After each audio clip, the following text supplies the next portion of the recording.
নমস্কার, আমি ব্রততী। বাংলা সাহিত্য পাঠে ব্রততী চ্যানেলে সকলকে অনেক অনেক স্বাগত জানাচ্ছি। আজকে আবার শুরু করছি অশনি সংকেত। কষ্ট আর কি, 2 কাঠা চালের দাম কত আজকাল। আমি তা ছাড়বো না, 2 কাঠা চাল বুঝি ফেল না। লোকে কি বলবে বলো তো? বলুক গে, আমার সংসারে যদি 2 কাঠা চালের সাশ্রয় হয় তবে লোকের কথাতে কি আসে যাচ্ছে। তুমি যা ভালো বোঝো করো, কিন্তু আমার মনে হচ্ছে তোমার শরীর টিকবে না। সে তোমায় দেখতে হবে না।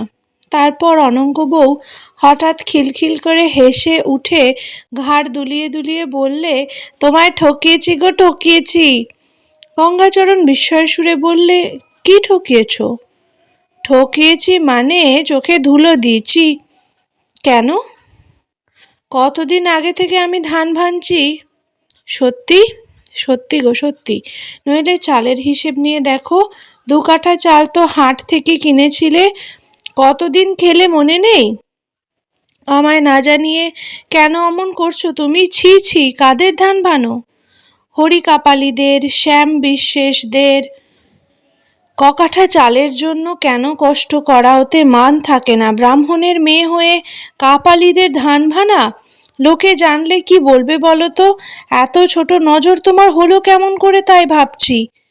বেশ, লোকে আমায় বলবে। আমার ছেলেপুলে তো দুমুঠো পেট ভরে খেতে পাবে। তাছাড়া কাপালিদের 2 বউ ধান এলে দেয়, আমি শুধু ঢেকিতে পার দিই। তুমি ধান এলে দিতে পারো? এলে দেওয়া বড্ড শক্ত না? এলে দেওয়া শিখতে হয়। তাড়াতাড়ি গড় থেকে যে হাত উঠিয়ে নিতে পারে সে ভালো এলে দিতে পারে। এলে দেওয়ানোও শিখছি একটু একটু। গঙ্গাচরণ স্ত্রীর কথায় ভাবনায় পড়ে গেল। তার স্ত্রী যে তাকে লুকিয়ে এ কাজ করছে তা সে জানত না। মাঝে মাঝে সে ভেবেছে অবশ্য, মাত্র 2 কাঠা 1 কাঠা চালে তার 1 হাট থেকে আর 1 হাট পর্যন্ত চলছে কি করে। এতদিন লুকিয়ে লুকিয়ে অনঙ্গ বউ চালাচ্ছে তা তো সে জানত না। আহা বেচারি, যদি ধান এলে দিতে গিয়ে কোনোদিন কোনো আঙুল ঢেকি পড়ে যায়। গঙ্গাচরণ পাঠশালায় বেরিয়ে গেলে ছবি কাপালির ছোট বউ এসে ছেঁচ তলায় দাঁড়িয়ে চুপি চুপি বলে, উনি চলে গিয়েছেন? হ্যাঁ দিদি, যাই। চলো বামুন বউ, ওরা সব বসে আছে তোমার জন্যি। কত ধান আজকে? 5 আঁড়ি 3 কাঠা, চিড়ে আছে 3 কাঠা। আমাকে ধান এলে দেওয়া শিখিয়ে দিবি দিদি? সে তোমার কাজ নয়। অমন চাপা ফুলের কলির মতো আঙ্গুল ঢেকি পড়ে ছেঁচে যাবে।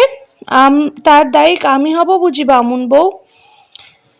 দায়িক হতে হবে না সেজন্যই। আহা, ভঙ্গি দেখো না, মরণের ভগ্ন দশা। কাপালি বউ অনঙ্গ বউয়ের দিকে মিটি মিটি চোখ মিটকি মারছিল। তার প্রতি লক্ষ্য করে অনঙ্গ বউয়ের শেষের উক্তিটুকু। হরি কাপালির ছোট বউয়ের বয়স অনঙ্গ অপেক্ষা বছর 2 বেশি হবে। ছেলেপুলে হয়নি, রঙও ফর্সা, মুখ চোখের চটক ও দেহের গড়ন এবং বাঁধুনি ভালোই। রাস্তায় লোকে চেয়ে দেখে। অনঙ্গ হেসে বললে, আর চোখ দেখাগে অন্য জায়গায়, বহু লোকের মুন্ডু ঘুরিয়ে দিতে পারবি। কাপালি বউ হেসে গড়িয়ে পড়ে আর কি। বললে, মুন্ডু ঘুরিয়ে বেড়ানো বুঝি আমার কাজ? কি জানি দিদি। আর তুমি বামুন বউ, তুমি যে অনেক মুনির মন টলিয়ে দিতে পারো মন করলি।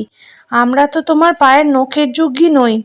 সামনে খোসামত করে বলছি নে বামুন বউ, গ্রামের সবাই বলে। অনঙ্গ বউ সলজ্জ হাসি মুখে বললে, যা। হরি কাপালির 2 খানা মেটে ঘর, একদিকে পুঁই মাছা, একদিকে বেড়ার মধ্যে লাউ ডাঁটা, ঝিঙে ও বেগুনের চাষ। পুঁই মাচার পাশে ছোট চালার নিচে ঢেকি পাতা। সেখানে জড়ো হয়েছে হরি কাপালির বউ, আরও পাড়ার 2-3টি ঝি বউ। ঢেকি ঘরের চারপাশে বর্ষাপুষ্ট বনকচুর ঝাড়, ধুত্র ঝাড়, আদার বাগ গাছে রাঙা রাঙা মটর ফল। ঢেকি ঘরের চালে তেলাকুচো লতা উঠে দুলছে বর্ষা সজল হাওয়ায়, কচি লতা পাতার গন্ধ। অনঙ্গ বউ আর ছোট বউ সেখানে পৌঁছাতে সবাই খুব খুশি। বড় বউ বললে, এসো বামুন বউ, তুমি না এলে ঢেকিশালের মজলিসে আমাদের জমে না। খেততুরি কাপালি বললে, যা বলো দিদি, ঠাকুরন দিদি আমাদের ঢেকশেল আলো করে থাকেন, আমাদের বুকের মধ্যে হু হু করতে থাকে উনি না এলে। অনঙ্গ বউ হেসে বললে, তোমাদের বড্ড দরদ দেখছি। ছোট বউ বললে, আমিও বলছিলাম বামুন বউয়ের রাঙা পায়ের তলায় পড়ে আমি মরতে পারি। বড় বউ বললে, সে তো ভাগ্যি, বামুনের এই স্ত্রী বউয়ের পায়ে মরবার ভাগ কি চাইরে ছুটকি, সে এমনি হয় না। এদের দুপুরের মজলিস জমে উঠল। কাপালি পাড়ার বউ ঝিয়েদের এই একমাত্র আমোদ আহ্লাদের স্থান। এখানে না এলে ওদের দুপুরটা মিথ্যে হয়ে যায় যেন।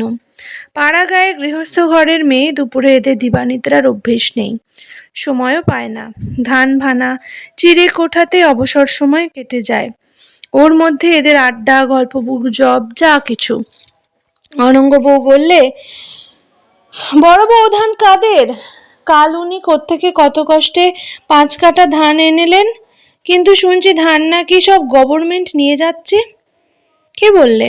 উনি কাল হাট থেকে নাকি শুনে এসেছেন। ছোট বউ বললে, ওসব কথা এখন রাখো দিদি, বামুন বউয়ের জন্য একটা পান সেজে নিয়ে এসো দেখি। পান আছে, সুপুরি নেই যে। কাল হাটে একটা সুপুরির দাম 2 পয়সা। সিদ্ধেশ্বর কামারের বউ বললে, হ্যাঁ দিদি, নাকি আজকাল খেজুরের বিচি দিয়ে পান সাজা হচ্ছে সুপুরির বদলে। অনঙ্গ বউ বললে, সত্যি?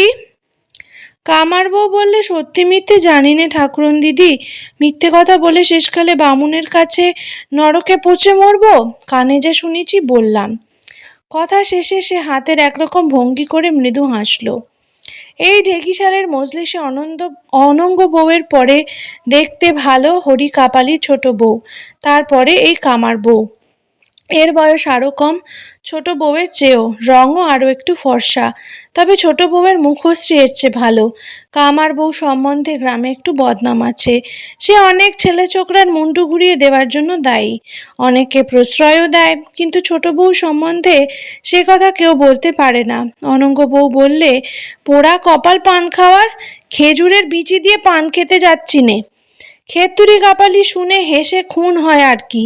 সে বিনোদ মোড়লের বিধবা বোন, 26-27 বছর বয়স, আধ ফর্সা থান পরে এসেছে, দেখতে শুনতে নিতান্ত ভালোও নয় খুব মন্দও নয়, কথায় কথায় হেসে গড়িয়ে পড়া ওর একটা রোগের মধ্যে গণ্য। অনঙ্গ বউয়ের হাসি পেল খেতুরির হাসি দেখে, হাসতে হাসতে বললে, নে বাপু থাম, তুই আবার জ্বালালি দেখছি, এত হাসি তোর। ছোট বউ ঠোঁট উল্টে বললে, ওই বোঝো। ইতিমধ্যে বড় বউ কিভাবে দুটো পান সেজে নিচু ঘরের দেওয়ার ধাপ থেকে নামলো। ছোট বউ বললে, বিনি সুপুরিতে দিদি। বড় বউ ঝংকার দিয়ে বললে, ওরে না না, খুঁজে পেতে ঘর থেকে উঠকে বার করলাম। কোথায় ছিল? তোকে বলবো কেন? কেন? তুই সর্বস্ব উঠকে বের করবি, তোর জ্বালায় ঘরে কিছু থাকবার জো আছে? আমি যাই গিন্নি, তাই সব জিনিস জোগাড় করে তুলে রেখে দিই, আর তুই সব উঠকে উঠকে বার করিস। ছোট বউ চোখ পাকিয়ে ভুরু তুলে বললে, আমি? হ্যাঁ তুই। আমি কাউকে ভয় করে কথা বলবো নাকি? তুই ছাড়া আবার কে? তুমি দেখেছো দিদি? দেখিনি? 100 দিন দেখেছি। বলি ঘর বালতি দুখানা বাতাসা রেখে দিয়েছিলাম, ওমা সেদিন দেখি নেই সেটুকু। তুই চুরি করে খেয়েছিস। কে ঘরে ঢুকতে গিয়েছে তুই ছাড়া? ছেলে পিলের বালাই নেই যখন বাড়িতে। কথাটা বোধহয় নিতান্ত মিথ্যা নয়, কারণ এই কথার পর ছোট বউয়ের কথার সুর ও তেজ কমে গেল। সে বলল, খেয়েছি, যাও, বেশ করেছি, আমার জিনিস না। বড্ড যে সত্য দেখাচ্ছিস লা। অনঙ্গ বউ বলে, আহা কি তুচ্ছ জিনিস নিয়ে দুবেলা তোমাদের ঝগড়া, থামো না বাপু। বড় বউ বললে, আমি অন্যায় কথাটি কি বলেছি বামুন বউ, তুমি নিজেই বিচার করো। ঘর বলে জিনিস লুকিয়ে রাখে এই যুজ্যের বাজারে, সেইগুলো উঠকে উঠকে তুমি চুরি করে খাস কেন? অনঙ্গ বউ বললে, ও ছেলে মানুষ যে বড় বউ, তোমার মেয়ে হলে আজ অত বড় মেয়েই হতো না। আমার মেয়ের পোড়া কপাল। ও মা, সে কি পোড়া কপাল কি? ছোট বউ দেখতে সুশ্রী কেমন, চেয়ে দেখতে পাও না? 2 চোখের কি মাথা খেয়েছো? ছোট বউ হঠাৎ বড় নরম হয়ে গিয়েছিল। সে বললে, নাও নাও বামুন বউ, তোমার আদিক্ষেতা দেখে আর বাঁচি নে। বড় বউ ছোট বউয়ের দিকে আর চোখে খানিকক্ষণ চেয়ে থাকে, চোখ মুখ ঘুরিয়ে হাত নেড়ে অদ্ভুত ভঙ্গিতে বললে, আহা, বলি কত ঢং দেখালি লা। খেতুরি কাপালি বড় বউয়ের চোখ মুখ ঘোরানোর ভঙ্গি দেখে পুনরায় হেসে গড়িয়ে প্রায় ঢেকির গড়ের উপর উপুড় হয়ে পড়ল। মুখে অসংলগ্নভাবে যা বলতে লাগলো তা অনেকটা এরকম, ও মা পোড়ানি, বড় বউ কি কাণ্ড, বলে কি না ও বামুন দিদি, আমি আর বাঁচবো না, ও মা ইত্যাদি। কামার বউ বললে, তা নাও, তুমি আবার সে এক কাণ্ড বাঁধালে, গড়ে কপাল ছেঁচে না যায় দেখো। শ্রাবণ মাসের মাঝামাঝি অবস্থা দেখে অনঙ্গ বউ যে এত আশাবাদী সে পর্যন্ত ভয় খেয়ে গেল। ধান চাল হঠাৎ যেন কর্পূরের মতো দেশ থেকে উবে গেল কোথায়। এক দানা চাল কোথাও পাওয়া যায় না। অত বড় গোবিন্দপুরের হাটে চাল আসে না আজকাল। খালি ধামা কাঠা হাতে দলে দলে লোক ফিরে যাচ্ছে চাল অভাবে। হাহাকার পড়ে গিয়েছে হাটে হাটে। কুণ্ডুদের দোকানে যে এত চাল ছিল, বস্তা সাজানো থাকতো বালির বস্তার দেয়ালের মতো, সে গুদাম আজকাল শূন্য গর্ভ। পথে ঘাটে ক্রমশ ভিখিরির ভিড় বেড়ে যাচ্ছে দিন দিন। এরা এতদিন ছিল কোথায় সকলেই ভাবে, অথচ কেউ জানে না। এদেশের লোকও নয় এরা, বিদেশি ভিখিরি। একদিন অনঙ্গ বউ রান্নাঘরে রান্না করছে, হঠাৎ ৫-৬টি অর্ধ উলঙ্গ জীর্ণ শীর্ণ স্ত্রীলোক, সঙ্গে তাদের সম্পূর্ণ উলঙ্গ বালক বালিকা ঘরের দাওয়ার ধারে দাঁড়িয়ে বলতে লাগলো, ফ্যান খাইতাম, ফ্যান খাইতাম। প্রথমটা অনঙ্গ ওদের উচ্চারণ বিকৃতির দরুন কথাটা কি বলা হচ্ছে বুঝতেই পারলে না। তাছাড়া খাইতাম এটা ক্রিয়াপদের অতীতকালের রূপ এসব দেশে, তা বর্তমানে প্রয়োগ করবার সার্থকতা কি এটা বুঝতেও একটু দেরি হলো। পরে বুঝলে যখন তখন বললে, একটু দাঁড়াও, ফ্যান দেব। ওরা হাঁড়ি তোবড়ানো টিনের কৌটো পেতে ফ্যান নিয়ে যখন চলে গেল, তখন অনঙ্গ বউ কতক্ষণ ওদের দিকে অবাক হয়ে চেয়ে রইল। এমন অবস্থা দাঁড়িয়েছে নাকি যে দেশ ছেড়ে এদের বিদেশে আসতে হয়েছে ছেলে মেয়েদের হাত ধরে এক মগ ফ্যান ভিক্ষে করতে। অনঙ্গ বউয়ের চোখে জল এলো। নিজেরা ছেলেরা পাঠশালায় গিয়েছে, ওদের কথাও মনে পড়ল। এতগুলো লোককে ভাত দেওয়ার উপযুক্ত চাল নেই ঘরে, নইলে দিত না হয় ওদের দুটো দুটো ভাত।